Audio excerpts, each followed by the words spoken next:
Selamat pagi anak-anak, apa kabarnya?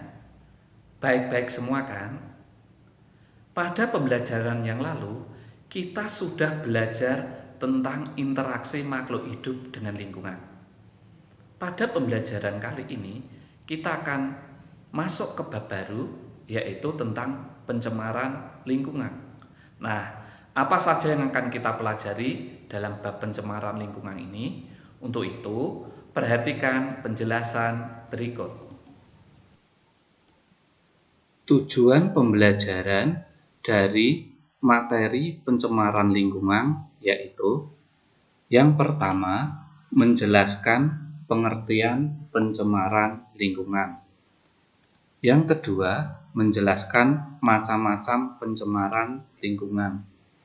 Yang ketiga, menjelaskan pencemaran air. Yang keempat, menjelaskan pencemaran udara.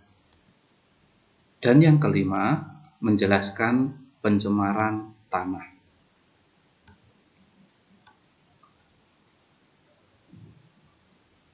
Apa yang dimaksud dengan pencemaran lingkungan itu? Pencemaran lingkungan adalah masuknya atau dimasukkannya makhluk hidup, zat, energi, dan atau komponen lain ke dalam lingkungan hidup oleh kegiatan manusia sehingga kualitasnya turun sampai ke tingkat tertentu yang menyebabkan lingkungan hidup tidak dapat berfungsi sesuai dengan peruntukannya. Pencemaran lingkungan terjadi akibat dari kumpulan kegiatan manusia. Nah, selain itu, pencemaran lingkungan juga dapat diakibatkan oleh faktor alam, yaitu misalnya gunung meletus. Zat yang dapat mencemari lingkungan dan dapat mengganggu kelangsungan hidup makhluk hidup disebut dengan polutan. Polutan ini dapat berupa zat kimia, debu, suara, radiasi, atau panas yang masuk ke dalam lingkungan.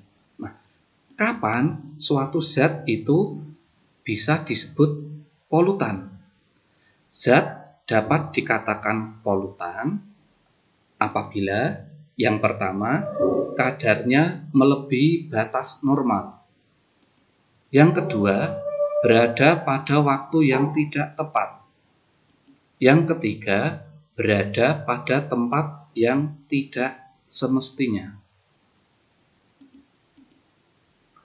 Berdasarkan sifat zat pencemar, pencemaran ada 3, yaitu yang pertama pencemaran kimiawi.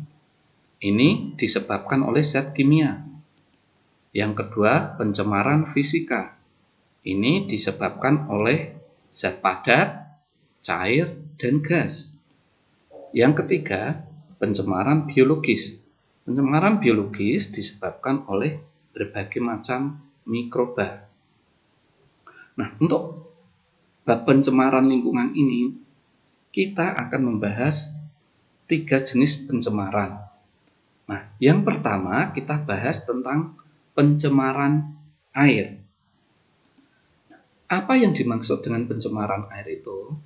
Pencemaran air yaitu masuknya makhluk hidup, zat, energi, atau komponen lain ke dalam air, sehingga kualitas air turun sampai ke tingkat tertentu yang menyebabkan air tidak berfungsi lagi sesuai dengan peruntukannya. Nah, air dikatakan tercemar apabila air itu sudah berubah, baik warna, bau, derajat keasamannya atau pH, maupun rasanya. Nah, apa faktor penyebab pencemaran air? Nah, faktor-faktor penyebab pencemaran air yang pertama, limbah industri. Limbah industri ini bisa berupa limbah organik yang berbau, misalnya limbah dari pabrik kertas, ataupun limbah anorganik yang berupa cairan panas, misalnya limbah dari pabrik baja, pabrik cat, atau pabrik emas. Yang kedua, limbah rumah tangga. Limbah rumah tangga juga bisa berupa limbah organik, misalnya sisa-sisa makanan, dan limbah anorganik, misalnya plastik, kaca, kaleng bekas, ataupun benda lain, misalnya besi, aluminium. Yang ketiga, limbah pertanian.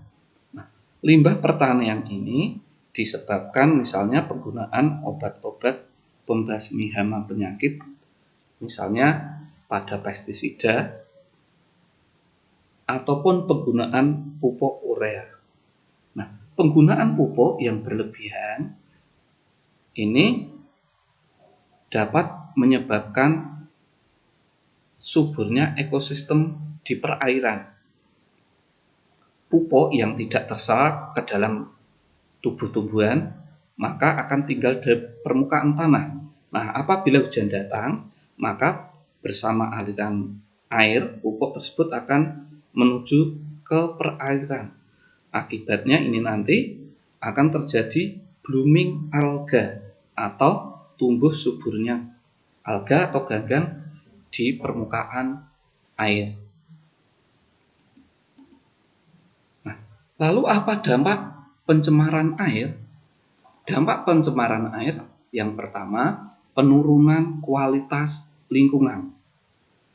Yang kedua, gangguan pada kesehatan. Yang ketiga, pemekatan hayati. Nah, pemekatan hayati itu apa? Misalnya bahan beracun yang meresap ke dalam tumbuhan air, misalnya alga atau mikroorganisme lainnya. Nah, selanjutnya hewan-hewan mikroorganisme tersebut akan dimakan alga. Kemudian zooplankton akan dimakan oleh ikan-ikan kecil. Nah, ikan kecil dan ikan besar sudah terkontaminasi bahan beracun. Nah, apabila ikan-ikan tersebut ditangkap manusia dan dimakan, maka bahan beracun tersebut akan masuk ke dalam tubuh manusia. Nah, inilah yang disebut pemekatan hayati.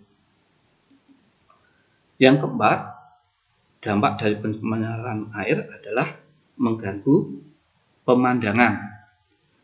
Yang kelima, mempercepat proses kerusakan benda.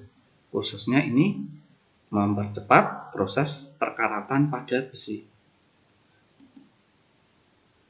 Untuk meminimalkan sampah hasil limbah rumah tangga, ini bisa kita lakukan dengan cara 4R, yaitu yang pertama recycle. Recycle atau pendaur ulangan. Nah, misalnya saja pada proses recycle ini sampah yang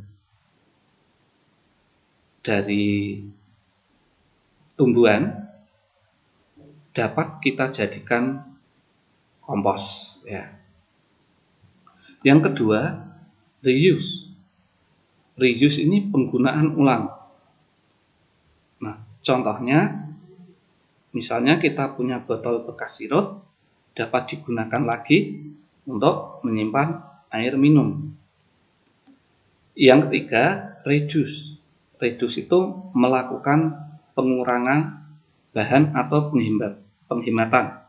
Contohnya, kalau jika kita berbelanja ke pasar, kita sebaiknya membawa tas sendiri dari rumah. Jadi tidak usah meminta tas plastik dari toko atau supermarket. Yang keempat, repair. Repair itu artinya pemeliharaan.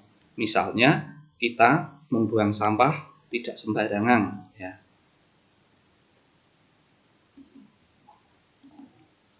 Baik, sekarang kita akan bahas tentang pencemaran udara. Apa yang dimaksud dengan pencemaran udara itu?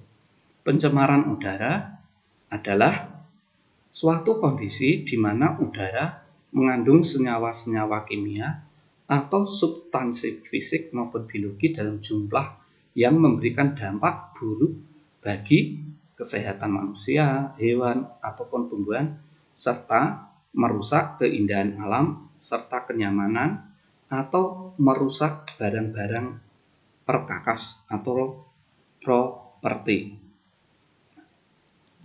Lalu, apa faktor penyebab pencemaran udara ini? Yang menyebabkan pencemaran udara, yang pertama faktor alam. Faktor alam misalnya saja adalah kotoran yang dihasilkan oleh hewan ternak. Kotoran yang dihasilkan hewan ternak mengandung senyawa metana yang dapat meningkatkan suhu bumi dan nantinya akan terjadi pemanasan global. Contoh faktor alam yang lain misalnya gunung meletus. Yang kedua, faktor yang menyebabkan pencemaran udara yaitu aktivitas manusia. Misalnya saja pembakaran sampah, asap industri, asap kendaraan. Nah, juga senyawa kimia buangan seperti CFC dari pendingin, misalnya AC atau kulkas. Lalu apa dampak pencemaran udara?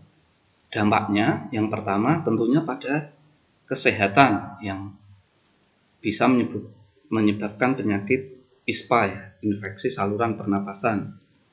Nah, dampak bagi tumbuhan ini adalah dapat menyebabkan tanaman atau tumbuhan rusak. Ini biasanya disebabkan karena abu vulkanik dari gunung berapi yang membuat udara tercemar yang memicu terjadinya hujan asam. Nah, hujan asam inilah yang akan merusak tumbuhan.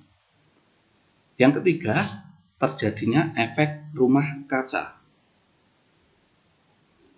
Yang keempat, rusaknya lapisan ozon. Baik, sekarang yang terakhir kita membahas tentang pencemaran tanah. Nah, pencemaran tanah adalah suatu keadaan di mana bahan kimia buatan manusia masuk dan mengubah lingkungan tanah alami. Lalu apa yang menjadi faktor penyebab pencemaran tanah ini? Ada beberapa faktor. Yang pertama, limbah domestik. Limbah domestik ini berasal dari limbah dari pemukiman penduduk, tempat usaha, hotel, atau kantor-kantor. Nah, misalnya limbah zat padat berupa kaleng-kaleng bekas atau plastik-plastik bekas, sedang limbah cair misalnya bisa deterjen atau berupa sisa-sisa zat cair yang tidak digunakan, misalnya cat, oli, gitu ya. Nah, yang kedua, limbah industri. Limbah industri ini berasal dari sisa-sisa produksi industri. Yang ketiga, limbah pertanian. Limbah pertanian ini disebabkan karena penggunaan pupuk sintetik yang terus-menerus. Dan ini akan merusak struktur tanah, sehingga kesuburan tanah pun akan berkurang.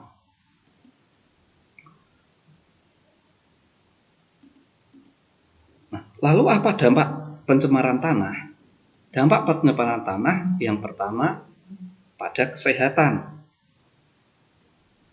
Yang kedua pada ekosistem, yaitu perubahan kimia tanah dapat menyebabkan perubahan metabolisme dari mikroorganisme.